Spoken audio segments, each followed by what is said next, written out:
Bonjour à tous et bienvenue dans cette vidéo. Aujourd'hui, nous allons parler des troubles 10 et nous allons aborder des généralités relatives aux aménagements raisonnables. C'est parti! Tout d'abord, prenons le temps de mieux comprendre ce que sont les troubles 10. Ces troubles sont dus à des dysfonctions cérébrales focalisées qui entraînent des développements atypiques de certains apprentissages. Il existe plusieurs types de troubles 10. Il y a la dyslexie et la dysorthographie, qui concernent le développement du langage écrit. Il y a aussi la dysphasie ou trouble du développement langagier, qui concerne le langage oral en compréhension et ou en production. La dyspraxie et la dysgraphie, qui concernent le développement du geste. Et enfin, la dyscalculie, qui concerne l'accès aux nombres et aux opérations. Notons que 10 à 15% des élèves sont concernés par ces troubles, soit près de 2 élèves par classe. Pour être reconnu comme élève 10, il faut un quotient intellectuel qui se situe dans la norme, et les troubles ne doivent pas être causés par des déficiences motrices ou sensorielles.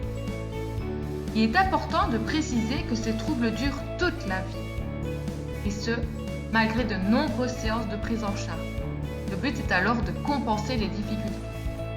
Enfin, le niveau socio-économique peut dans certains cas aggraver les troubles. Il est important de ne pas confondre déficit et handicap. Le déficit, c'est l'anomalie neurologique de l'élève, alors que le handicap, c'est l'impact de cette anomalie dans le quotidien de l'élève.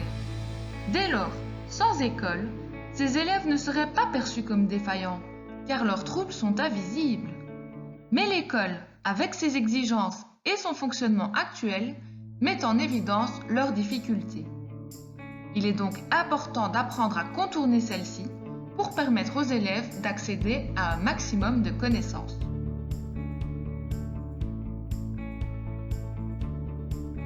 Il existe également d'autres troubles pouvant impacter les apprentissages scolaires.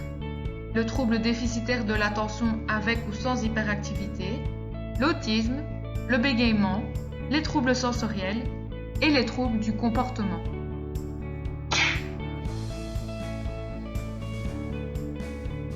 Des études montrent que des 10 peuvent réussir dans des domaines comme les mathématiques, les sciences, l'art. C'est pourquoi la réorientation de ces élèves vers des filières professionnelles est à déplorer.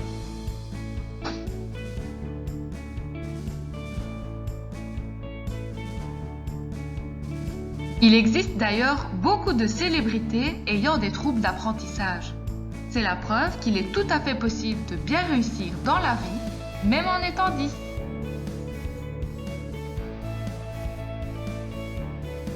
Il est important de se rendre compte que les troubles d'apprentissage se répercutent directement sur les résultats scolaires, ainsi que sur les aspects psychologiques, environnementaux et sociaux. Les aménagements raisonnables ont alors pour but d'enrayer le cercle vicieux dans lequel se retrouvent les élèves 10.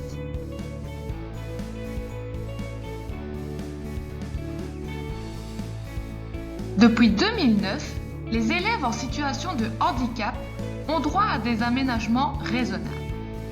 En 2017, les décrets relatifs à l'inclusion ont rendu ces aménagements obligatoires et incontournables. Soyons clairs, les aménagements raisonnables ne visent pas à avantager les élèves, mais à réduire la situation de handicap dans laquelle ils se trouvent, c'est-à-dire compenser les difficultés en adaptant l'environnement.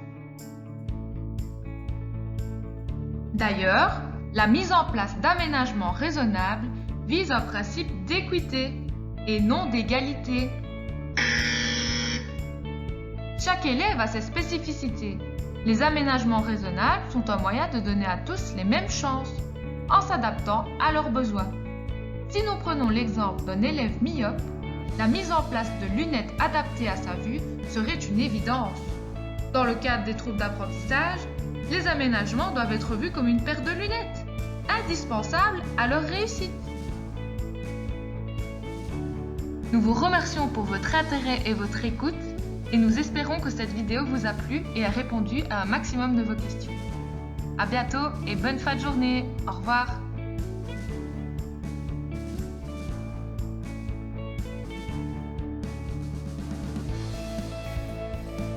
Dans le prochain épisode, nous parlerons des aménagements universels qui peuvent être bénéfiques à tous les élèves de la classe.